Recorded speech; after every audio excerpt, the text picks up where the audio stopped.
Bienvenue sur ce nouveau podcast. Aujourd'hui, je reçois Baptiste, qui est fondateur d'une agence IA. Donc, on va découvrir ensemble, du coup, aujourd'hui, dans ce podcast, les coulisses d'une agence IA, comment ça se passe, et aussi le parcours de Baptiste, comment il en est arrivé là, qu'est-ce qu'il faisait avant son agence IA. Du coup, est-ce que tu peux te présenter, Baptiste? Donc je vais me présenter, je m'appelle Baptiste Faure, donc j'ai 24 ans, j'ai monté l'agence Vision IA, donc il y a 1 an à peu près, donc qui s'occupe des automatisations plutôt pour des grosses boîtes et qui met en place des infrastructures IA. Donc voilà ce que je fais actuellement. Ok. Ce serait plutôt intéressant, du coup, de comprendre ton parcours, comment t'en es arrivé là, parce que la vague IA, elle est quand même assez récente, donc t'as 24 ans. Qu'est-ce que tu faisais avant?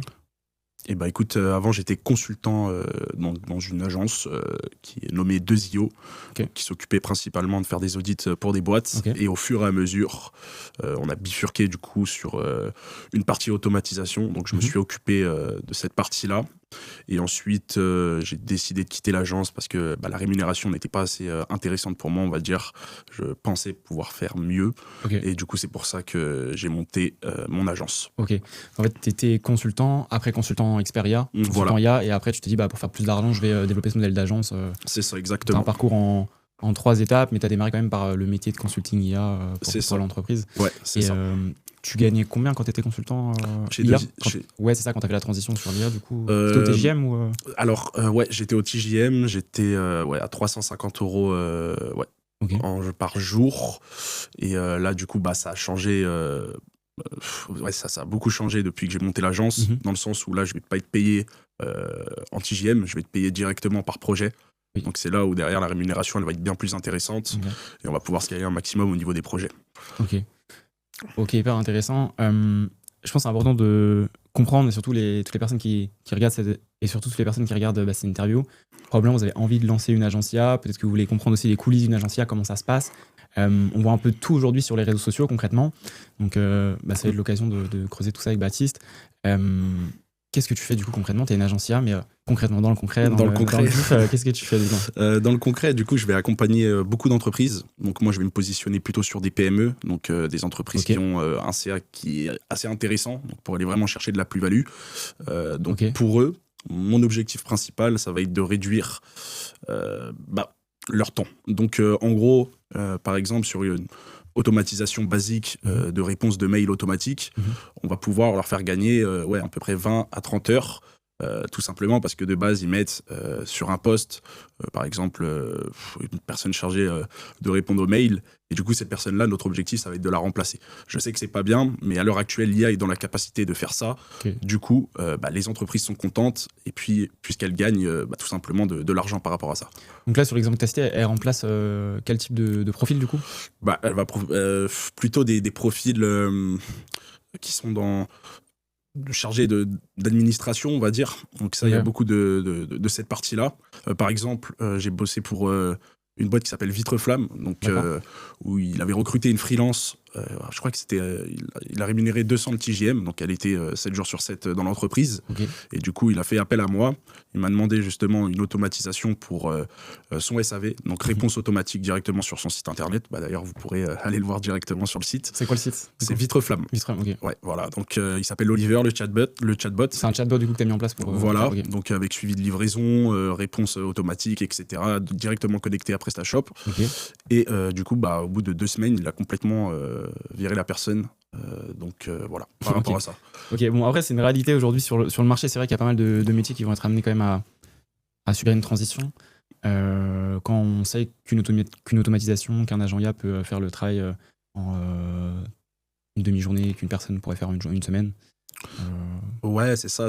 Et surtout, vu que c'est des schémas d'un point A à un point B, du coup, elle peut s'exécuter constamment 24 sur 24 à la différence, on va dire, d'un salarié qui va pouvoir être au bureau de 9h à 18h. C'est ça. Ouais, ça tourne en continu, même la nuit, en fait. Ouais, c'est ça la grande force aussi des chatbots, des agents IA, clairement.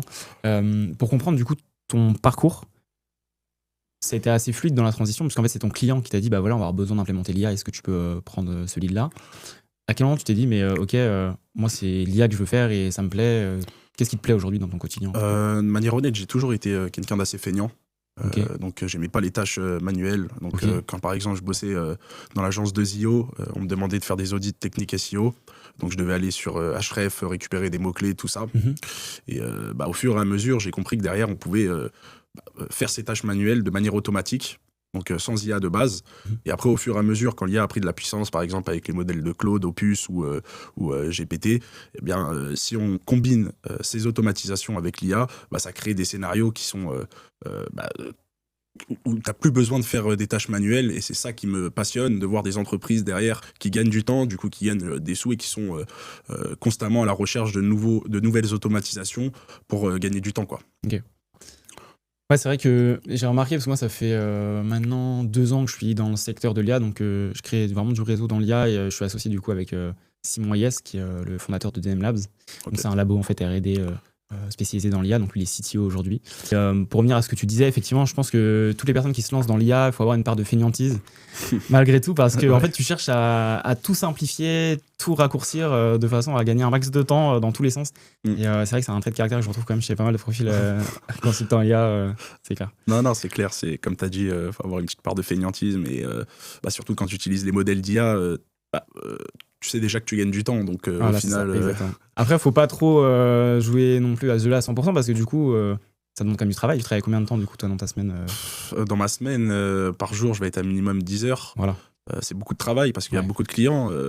Après, on est encore en phase d'expansion, donc au final, après, ça pourra très bien se réduire, mais vu qu'il faut quand même produire de la qualité, c'est des grosses boîtes, il y a beaucoup de sécurité.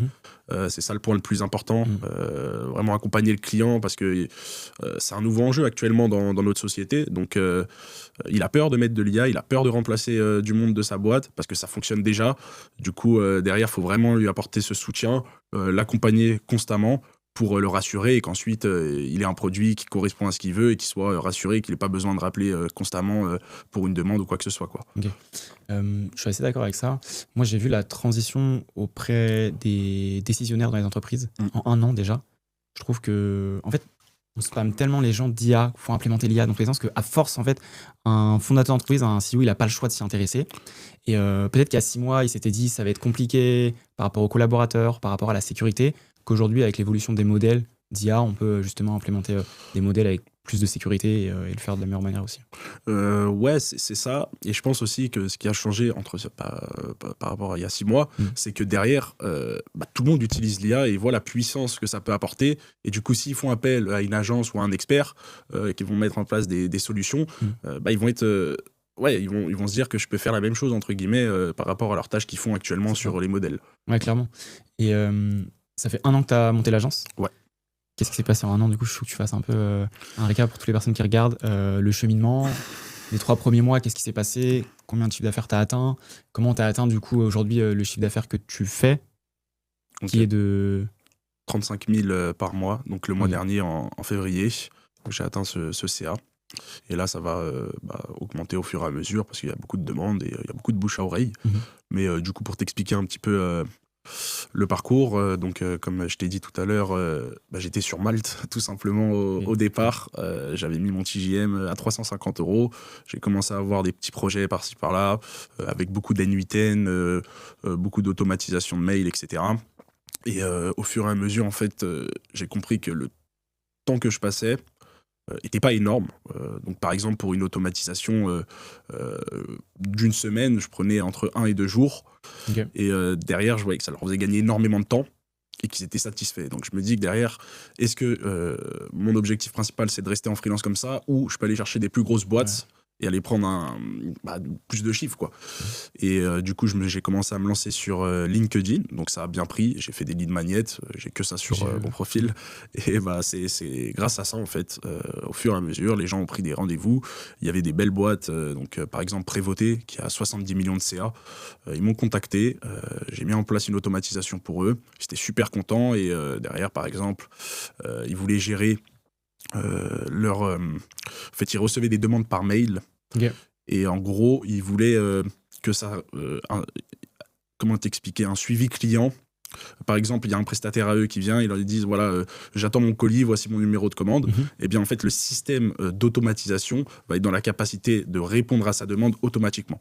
Donc voilà, ça m'a pris à peu près 1 ou 2 journées à faire. Et derrière, la rémunération, elle était à peu près de 10 000, plus des frais de maintenance de 400 € par mois pour suivre le projet sur l'année, etc. Donc c'est ça vraiment qui est intéressant comparé à un système de freelance. Ouais, la différence, elle est énorme. En fait, tu vends vraiment une solution complète directement. Ouais, voilà. Sur du high ticket.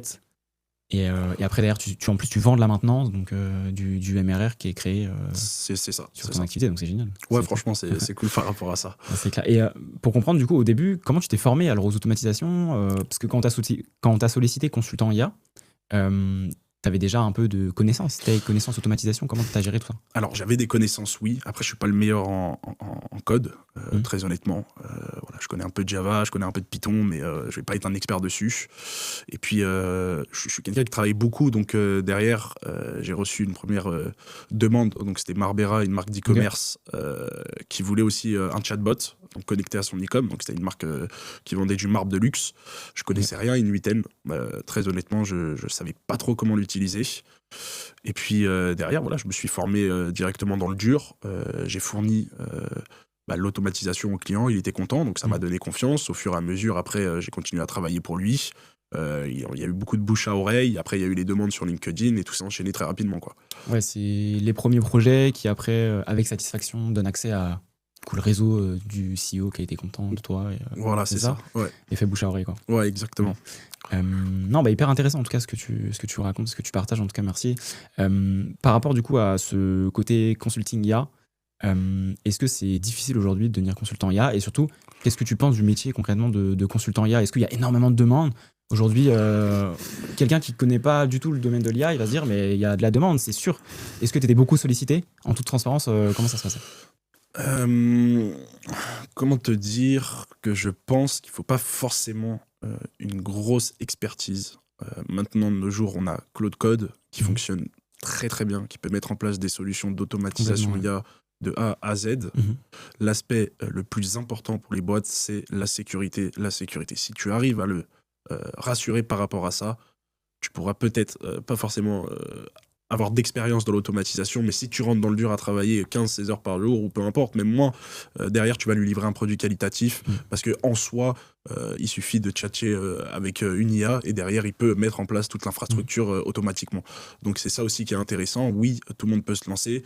Après, il faut être bien organisé. Et encore une fois, il faut délivrer de la qualité parce que un ticket d'un client, par exemple, comme Prévoté, c'est 10 000, 12 000. Derrière, il va te redemander une automatisation. Donc, il te suffit d'un beau client comme ça, il peut te ramener 100 000 facile à l'année, quoi. Et donc, c'est sur ça qu'il faut jouer. Pas forcément taper sur des petites automatisations à 800 € par-ci par-là. Au final, pour moi, en tout cas, je pense que le plus rentable, c'est ça. Taper sur des grosses boîtes qui veulent vraiment mettre en place de l'IA. Par rapport à ce que tu viens de nous expliquer, c'est hyper intéressant. Là, Baptiste, aujourd'hui, il nous partage vraiment littéralement les solutions pour devenir consultant IA, monter son agence. Maintenant, je suis complètement d'accord avec ce que tu as dit. On peut devenir consultant IA, monter son agence IA de manière assez simple aujourd'hui, mais il y a des règles à respecter, il y a des codes à respecter, notamment via la sécurité. Aujourd'hui, si on n'est pas bien formé sur ces sujets-là, les entreprises, elles vont pas être satisfaites, elles vont pas vous recommander et vous n'allez pas faire de business, en fait, tout simplement. Donc, l'important, c'est d'avoir des bonnes fondations, des bases solides, du coup, ce que tu as pu toi développer en te formant, en t'éduquant sur tout ça. Un cadre, une structure qui est solide, et puis après, derrière, te permettre de bien répondre aux besoins de tes clients, quoi. Ouais, non, c'est ça. Encore une fois, l'enjeu, c'est la sécurité. Les boîtes ont peur. Faut les rassurer sur ce point-là. Et ensuite, tout ce qui est aspect technique, vous allez pouvoir l'apprendre au fur et à mesure. Bien sûr, allez pas taper sur une grosse boîte qui fait 50 millions de CA, qui vous propose une automatisation complexe. Faut quand même avoir mis... Ouais, voilà. C'est galère sur ça. Allez taper sur des petits e-com au départ pour vous mettre dans le bain. Et au fur et à mesure, augmenter sur des boîtes qui font un peu plus de CA, qui souhaitent carrément créer des infrastructures complètes. Et après, ça ira tout seul, quoi. Moi, franchement, j'ai pas d'inquiétude pour les gens qui se lancent dans l'IA. Il y a du business partout. Toutes les boîtes commencent à entrer dans cette ère d'intelligence artificielle. Je le vois tous les jours. Donc, voilà, non, mais si vous hésitez, allez-y, quoi, foncez. Ouais, ok. Non, franchement, ça donne vraiment envie de se lancer. Petite question, du coup, parce qu'avant de monter ton agence, on ne monte pas une agence de zéro. Moi, je suis convaincu par le fait qu'il faut d'abord passer par du consulting IA, après se développer en tant qu'agence. Il y a des personnes qui lancent leur agence IA directement, ils n'ont pas de compétences tech.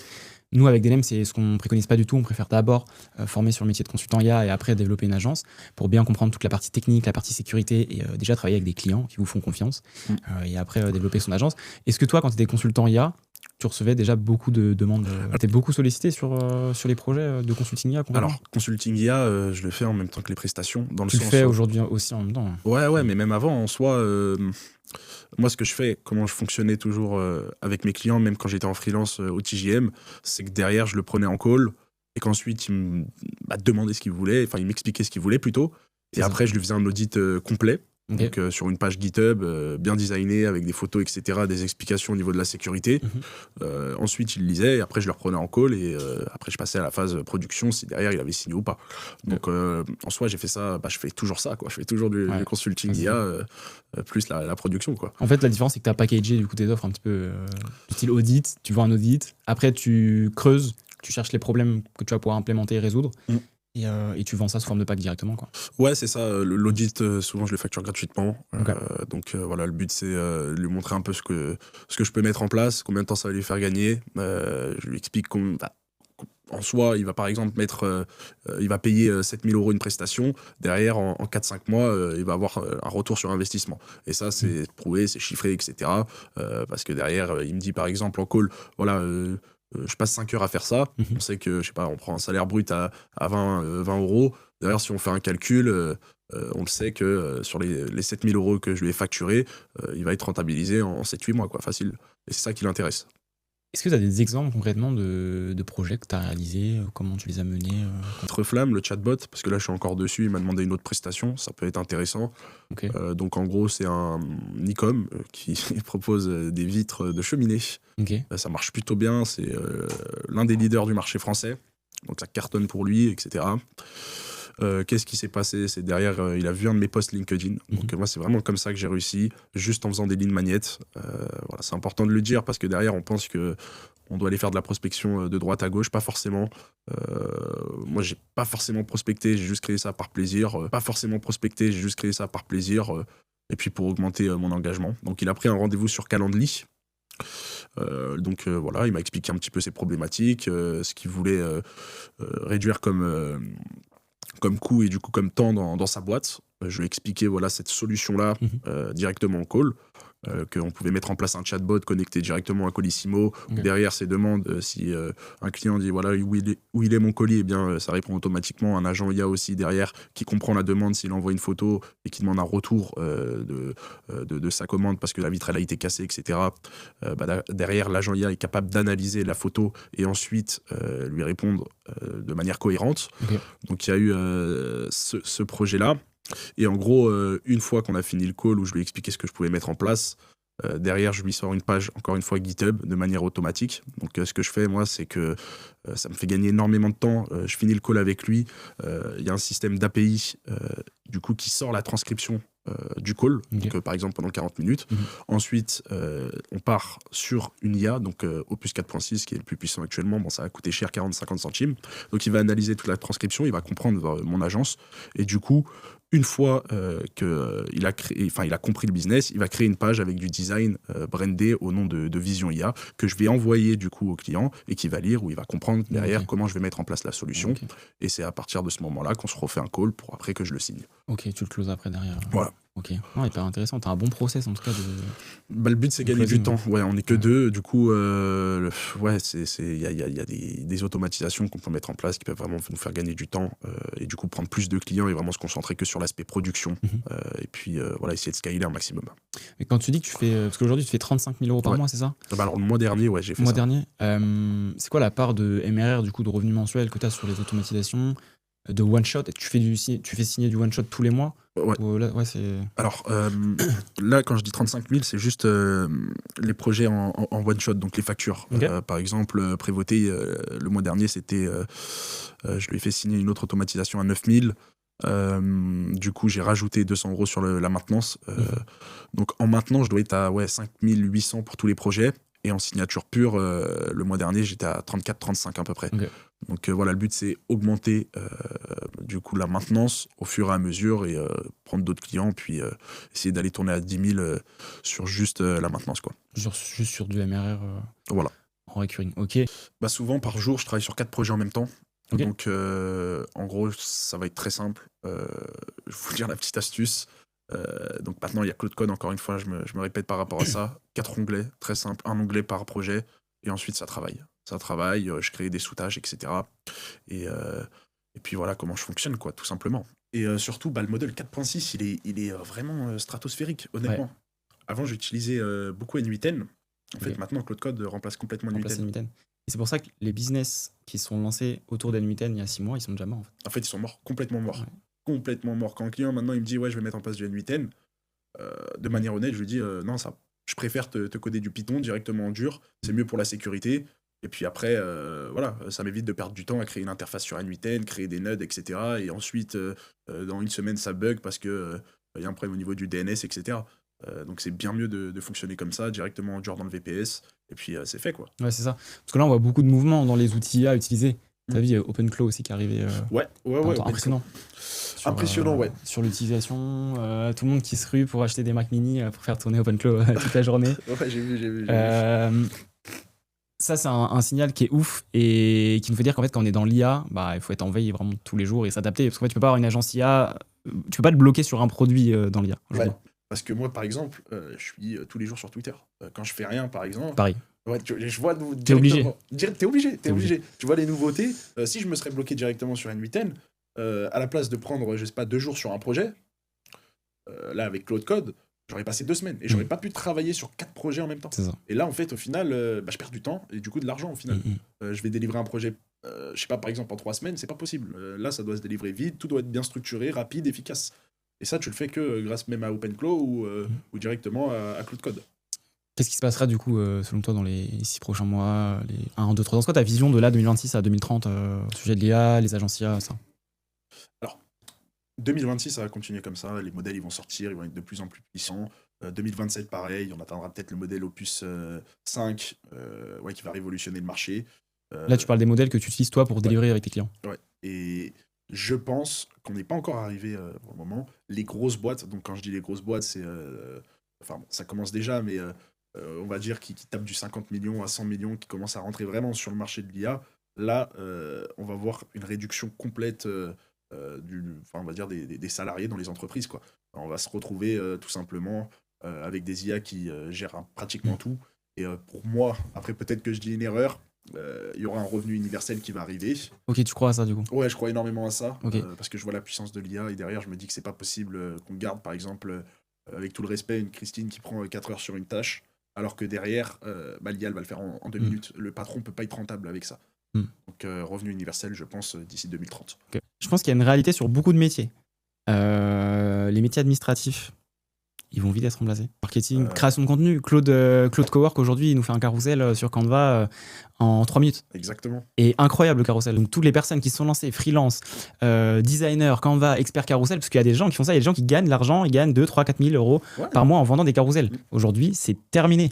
Et ça, il y a 6 mois, ChatGPT ne faisait pas des carousels encore. Non. Donc là, c'est tout récent, février, mars 2026. Quoi. Ouais, donc, ça.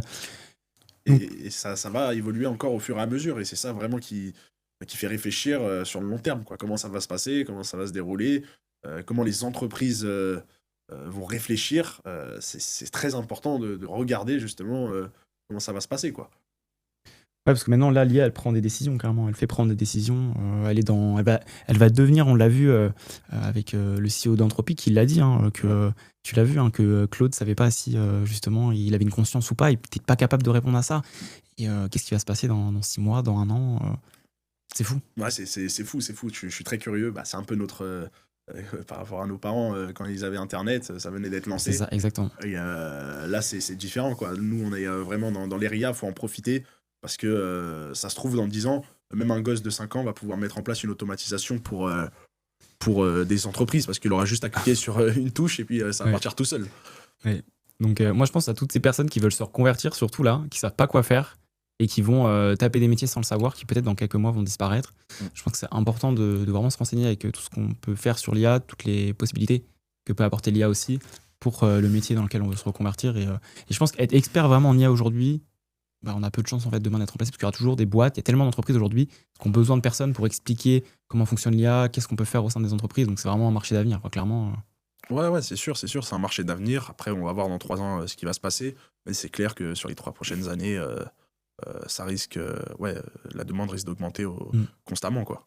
C'est quoi tes projets du coup avec Vision IA sur les prochains mois, les prochaines années? Est-ce que tu aimerais atteindre les 50 000 euros de revenus mensuels, 100 000? C'est quoi tes paliers, tes targets? Honnêtement, j'ai pas forcément d'objectif. Moi, je vis au jour le jour. Donc, voilà, j'essaye de pas me prendre la tête parce que quand on travaille pour des clients, il y a beaucoup de pression. J'essaye vraiment comme je t'ai dit, au jour le jour. Donc si derrière j'atteins 100 000 par mois, c'est superbe, je suis content, c'est très bien. Mais voilà, c'est pas mon objectif premier, il y a d'autres choses. Donc on verra, et puis j'espère qu'elle va grandir en tout cas la boîte. C'est quoi tes objectifs du coup premier De faire la Vision IA, la leader du marché français en tant qu'agence, quoi. Trop bien, ok. J'espère. Est-ce que le train de vie il a changé? T'es CEO d'une agence à 35 000 euros par mois dans l'IA. Est-ce que le train de vie il a changé? Est-ce que tu fais des choses différentes que tu faisais pas avant quand tu faisais quoi avant d'être consultant d'ailleurs Avant, je lançais des projets. Tu lançais des projets dans l'entrepreneuriat? Ouais, T'es autodidacte, t'as fait des études? J'ai fait des études. Ok. Ça m'a jamais trop réussi, honnêtement. Ok. Ça n'a pas été. Moi, je suis comme quelqu'un un petit peu anti-sociétal, donc je suis un peu dans mon, antisocial. Je suis un peu dans mon coin. Ouais. Je travaille de mon côté. J'essaye de faire évoluer mes projets, et, suivre toujours mes valeurs. Et puis voilà, je fonctionne comme ça. C'est ce qui me rend heureux. Donc par rapport au train de vie, oui, gagner plus, c'est top, ça me change pas forcément, parce qu'au final, quand tu travailles 10 heures par jour, t'as pas le temps. T'as pas le temps, tu sors peut-être avec les copains, boire des pintes, etc., prendre 3 shots à la place de 2, mais ça change pas trop non plus, quoi. Okay. Et t'as des projets du coup, enfin je veux dire plutôt des projets de vie perso plus tard du coup? Ouais, carrément, là dans 2 mois je compte m'installer en Thaïlande, en full remote, full remote du coup. Et puis faire un peu le tour du monde tout en travaillant depuis mon ordinateur, et puis voir après si ça me correspond ou pas, quoi. Okay. Tu voyages beaucoup de base? Justement, j'ai déjà fait la Thaïlande. T'as déjà été en Thaïlande? Ouais, j'ai fait le Vietnam, tout ça. J'étais aussi en remote, mais sur des projets un peu moins conséquents, plus sur tout ce qui est SEO, etc. Okay. Parce que 2IO, justement, c'était une boîte en full remote, donc qui m'autorisait à partir un peu partout. Mais là, vu que c'est des projets qui sont assez conséquents, il va falloir quand même avoir une petite base pour rester focus sur le charbon, quoi. Est-ce que tu penses que c'est une bonne opportunité pour toi déjà de te lancer dans l'IA aujourd'hui, de se lancer dans l'IA, déjà consultant IA dans un premier temps, après scale avec une agence? Très honnêtement, j'ai beaucoup de personnes que j'ai rencontrées qui ont lancé des agences, et la seule chose, pourquoi ça n'a pas fonctionné pour eux, parce qu'en fait ils mettaient en place une stratégie similaire à d'autres business. Pour moi, le point important, encore une fois, c'est de créer votre propre stratégie et apporter de la valeur sur ce domaine, parce que oui, il est saturé, oui, il y a beaucoup de gens qui sont dans ce business là. Mais derrière, si vous révolutionnez à votre échelle, bien sûr, derrière, vous allez pouvoir très bien scaler un maximum. Et comme je l'ai dit, vraiment, un client peut vous ramener 5 automatisations sur 6 mois. Et derrière, vous allez avoir peut-être 3 000 à 4 000 euros de revenus tous les mois. Et ça, c'est très important par rapport à d'autres business comme des audits aussi SEO où tu vas les facturer 2 000. Là, ça va être des plus gros tickets. Donc, positif pour vous, quoi. Ok. Tu donnerais quoi comme conseil à quelqu'un qui veut se lancer aujourd'hui dans l'IA? Moi, ce qui a fonctionné, je vais vous redire la même chose, c'est lead magnet. Voilà, tout simplement. Ouais, pour l'acquisition. Pour vraiment prendre tes premiers clients. Mais je veux dire, quel conseil tu donnerais à quelqu'un qui veut prendre le train de l'IA, par exemple, qui n'est pas forcément dans le domaine de l'IA, mais qui s'intéresse de près, qui fait de la veille sur Twitter comme nous on fait par exemple, qui a vraiment envie de se lancer? Par quoi il devrait commencer? Comment il devrait s'y prendre, en fait, tout simplement? Après, je crois beaucoup au fait de si t'es passionné par ce que tu fais, ça va marcher. Voilà, si tu te donnes les moyens, ça va fonctionner. Faut être à fond dans le truc. Faut être à fond. Faut être à fond. Après, ça peut te rendre débile parfois. Hein, honnêtement, tu travailles tous les jours sur de l'IA. Parfois, ça peut être relou. Ça peut être pas facile parce que t'es connecté à un système informatique, entre guillemets. Donc, tu fais que ça. En plus, t'es isolé parce que tu travailles beaucoup. Donc, au final, vraiment être passionné, comprendre ce que tu fais. Et puis après ça va aller tout seul, quoi. Let's go, si ça a marché pour moi, ça peut marcher pour vous. J'ai pas de doute sur ce point là, quoi. Ouais, donc faut être passionné et bosser, en fait, tout simplement. C'est la règle sur tout, hein, c'est bosser. Hein. Non, mais clairement, c'est pour ça que on voit beaucoup de contenu sur les réseaux sociaux. On parle d'argent facile, de make money, que tout est simple, tout est vendu de manière simple. En fait, moi je pars du principe que effectivement je te rejoins sur le côté d'être passionné, qui fait ce qu'on fait, et sur ce côté aussi de persévérer et d'avoir le bon plan, la bonne méthode pour réussir aussi. Parce que quelqu'un qui est passionné par l'IA, qui veut se lancer dans le consulting IA, mais qui ne sait pas par quel bout prendre les choses, c'est compliqué. Maintenant, ça demande du travail.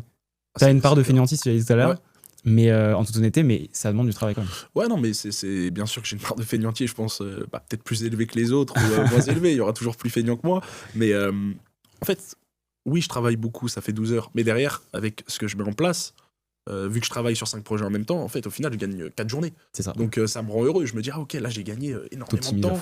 et ça tourne, j'arrive à faire ce que je veux, les clients sont satisfaits et après ça va de soi. Le client qui est satisfait, encore une fois, je le répète, qui a mis en place une automatisation, qui a gagné 4 000 € sur l'année, imaginons, bah, il va se dire: «OK, je vais automatiser ça et là, je vais en prendre 3 500» et au final, bah, derrière, c'est bénéfique pour toi parce que tu vas, tout simplement accompagner ce client sur, la révolution de l'IA sur du long terme, sur 2, 3 ans, 4 ans et c'est ça qui est bien dans ce marché-là, je trouve.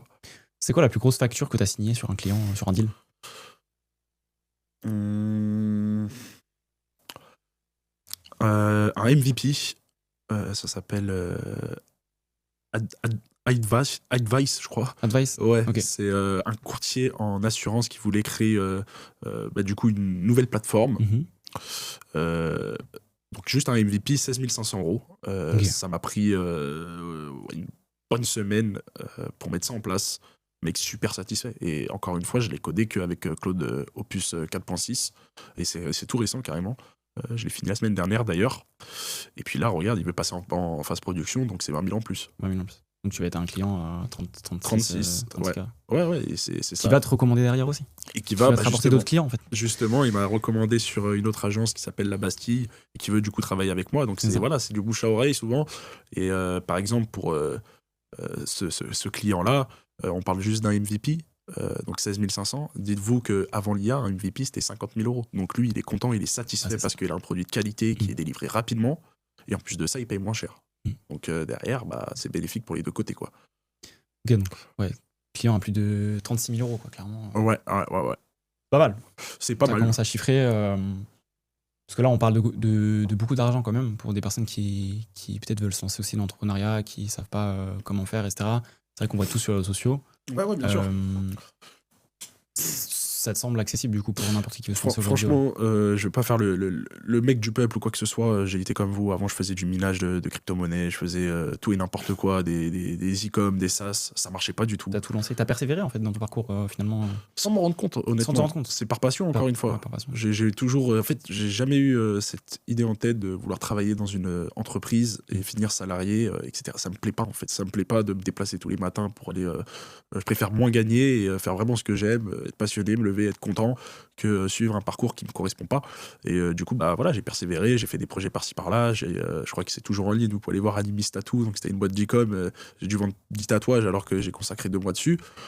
Ça a pas fonctionné. Le minage de crypto, pareil. Ça a bien fonctionné, mais j'ai tout perdu après. Et après, bah, je me suis lancé du coup dans l'IA et là, ça fonctionne bien. Donc je suis content. C'est un peu une réussite sur cette partie-là de persévérance, de dire voilà, enfin quelque chose qui fonctionne. Donc c'est pour ça que je dis à tout le monde, oui, c'est accessible. Si j'ai réussi, je pense que derrière, vous en avez les capacités. Il faut juste être motivé, se donner les moyens et aller au bout, quoi. Ça fait combien de temps que t'entreprends là? Depuis que j'ai 16-17 ans, je pense. 17 ans. Ouais, peine plus tôt. Ouais, t'as dû lancer des projets. Ouais. En fait, quand on voit les success stories et le branding de certains sur les réseaux, on a l'impression que tout est fait du jour au lendemain et que tout devient magique. Mais faut pas oublier derrière tout le travail qu'il y a en fait sur le lancement de projets, sur la réflexion, sur les nuits blanches que tu passes aussi à réfléchir à des projets, sur les excitations que tu peux avoir sur certains trucs alors qu'au final ça va pas du tout marcher. Ouais. En fait, ouais, c'est ça, quand t'entreprends, c'est que tu passes beaucoup de temps dans le vide en fait, jusqu'à ce que tu aies un projet qui marche. C'est ça, et voilà, je vais parler cru. Quand tu entreprends tout seul, bah, souvent t'es vu comme une merde quand ça marche pas. Ouais, tu fais rien de ta vie, tu gagnes pas d'argent, tu fais ci, tu fais ça, du coup t'es critiqué, etc. Et bah, au fur et à mesure, tu peux commencer à douter, tu peux commencer à te poser des questions. Est-ce que c'est vraiment fait pour moi? Est-ce que si? Est-ce que ça? Et après, bah, au final, quand tu réussis un petit peu quelque chose et que t'es passionné, bah, c'est un peu voilà, le sentiment de bah, en fait, non, j'avais pas tort, j'étais pas simplement un rêveur, j'ai réussi quelque chose et let's go, c'est parti, maintenant j'ai trouvé ce que je veux faire. Et c'est compliqué à atteindre ce but-là, j'ai pas de doute sur ça, mais je pense que c'est possible à force de persévérance. Voilà. Et de aussi réflexion, faut pas se dire, voilà, je vais entreprendre dans tout et n'importe quoi. Faut un plan en fait. Faut un plan, tout simplement. Avant, j'avais pas de plan, maintenant j'en ai un. En fait, ouais, c'est ça, c'est avoir une bonne organisation, avoir un plan et le suivre constamment pour arriver au but ultime. Vivre entre guillemets de sa passion, on va dire, quoi. C'est ça, clairement. Et tout se résume dans ce que tu as dit et ce qu'on vient de dire justement, c'est une grosse part de motivation, de persévérance, de résilience. Résilience, ouais. Et de plan, d'avoir un plan, un process à suivre. Et s'il marche pas, bah, je me relève. Soit je corrige, soit si ça marche pas du tout, bah, je me lance sur un autre projet jusqu'à ce que celui marche. Jusqu'à ce que celui-là marche. Après, faut pas non plus lancer des projets tous les 15 jours. Faut aussi être focus, on est d'accord. Ouais, il faut flairer aussi les bonnes opportunités, quoi. Dans l'IA. T'es un opportuniste, toi, plus qu'un. Ouais, je suis un opportuniste. Dès que je vois un truc nouveau, j'aime bien regarder, voir s'il y a un truc à faire, etc. Là, pour l'IA, c'était le coup. Enfin, c'était. C'est le cas, ouais. Ouais, c'est le cas, justement. J'ai tapé dans le mille. Et après, voilà, persévérance, travail, organisation. Et après, ça va de soi, hein, ça va tout seul. Et puis, si ça marche, tant mieux. Ça marche pas, bah. On verra, quoi. Qu'est-ce qu'on peut te souhaiter, du coup, Baptiste, pour la suite avec Vision IA, où on peut te contacter? Bah, vous pouvez me contacter directement sur LinkedIn. Très actif sur LinkedIn. Ouais, actif. J'essaye de répondre à tout le monde. Ou directement sur le site internet. Puis voilà, hein, plein de belles choses pour la boîte et que ça continue comme ça, quoi. Top. C'est le plus important. Trop bien. Merci en tout cas à Baptiste d'être venu dans du coup ce podcast pour partager justement son retour terrain concret. Là, il y a vraiment du concret sur le lancement d'une agence IA et le développement. Donc c'est top, merci à lui. N'hésitez pas, si vous voulez justement vous lancer dans l'IA, vous lancer sur le métier de consultant IA, vous avez fait une vidéo juste en dessous, dans le premier lien, dans la description pour vous lancer. Et puis je pourrais vous expliquer étape par étape comment vous pourrez vous aussi vous lancer le plus simplement et le plus rapidement possible et vous lancer à nos côtés avec Delem. Merci Baptiste. Merci à toi.